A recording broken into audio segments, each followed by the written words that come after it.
Hello friends, আশা করি তোমরা সকলে খুব ভালো আছো। মনের চ্যানেলে তোমাদের সবাইকে জানাই অনেক স্বাগত।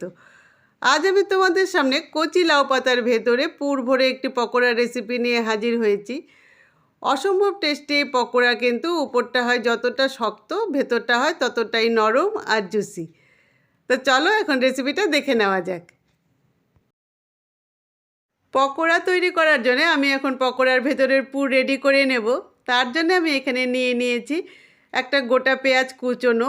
এরপর আমি এর মধ্যে দিয়ে দেব 1 চামচ ধনেপাতা কুচি, বড় 1 চামচ রসুন কুচি, দুটো কাঁচা লঙ্কা কুচি, আর আমি এর মধ্যে দিয়ে দেব এখন স্বাদ অনুযায়ী নুন, 1 চিমটি হলুদ, 1 চামচ লাল লঙ্কার গুঁড়ো, কয়েক টুকরো টমেটো, আর দেব 1 চামচ সর্ষে বাটা।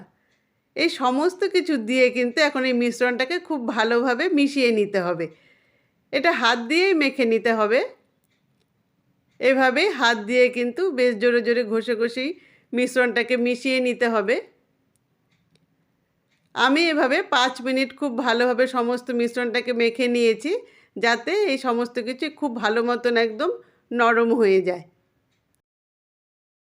পুরটা রেডি করে নিয়ে এখন আমি ব্যাটারটাও রেডি করে নেব পকোড়াটা তৈরি করার জন্যে। তো তার জন্য আমি এখানে নিয়ে নিয়েছি 2 চামচ চালের গুঁড়ো, 1 চামচ আটা, 1 চামচ লাল লঙ্কার গুঁড়ো, 1 চামচ কালো জিরে, আর স্বাদ অনুযায়ী 2 রকম নুন, একটা বিট নুন আর একটা এমনি সাধারণ যে রান্নার নুন হয়। এই সমস্ত কিছু দিয়ে খুব ভালো করে একবার মিশিয়ে নিয়ে এরপর আমি এর মধ্যে দিয়ে দেব পরিমাণ মতন জল, আর জলটাকে দিয়ে কিন্তু খুব ভালো মতন এখন মিশিয়ে নিয়ে স্মুথ একটা ব্যাটার তৈরি করে নেব। আর এভাবে মেশাতে মেশাতে যখন ব্যাটারটা তৈরি হয়ে যাবে, তখন আমি এটাকে কিন্তু আধা ঘন্টা এইভাবেই রেস্ট করতে দেব।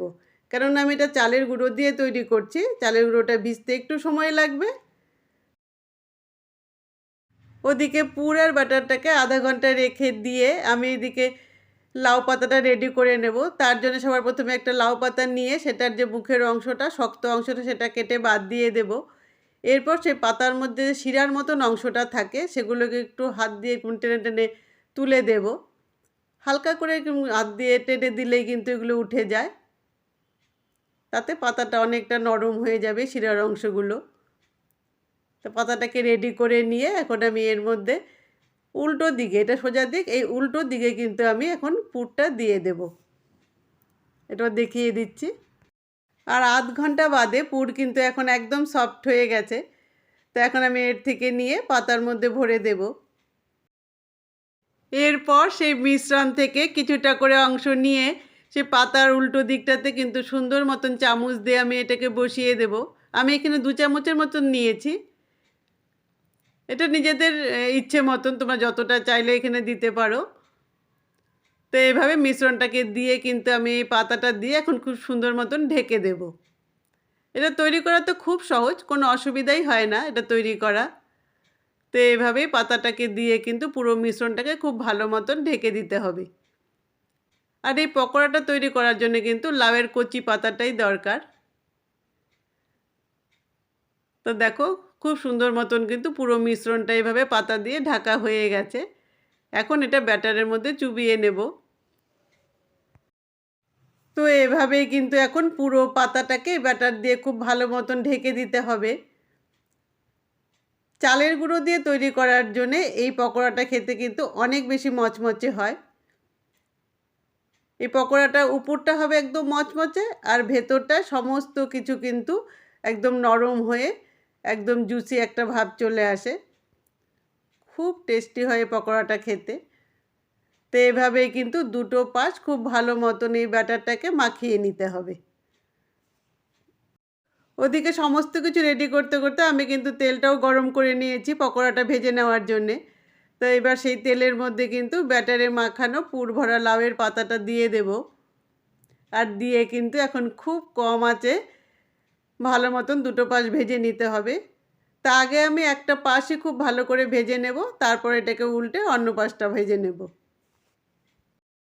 আর পকোড়াটা ভেজে নেওয়ার সময় কিন্তু উপর থেকে এরকম হালকা করে গরম তেলটা দিয়ে দিতে হবে।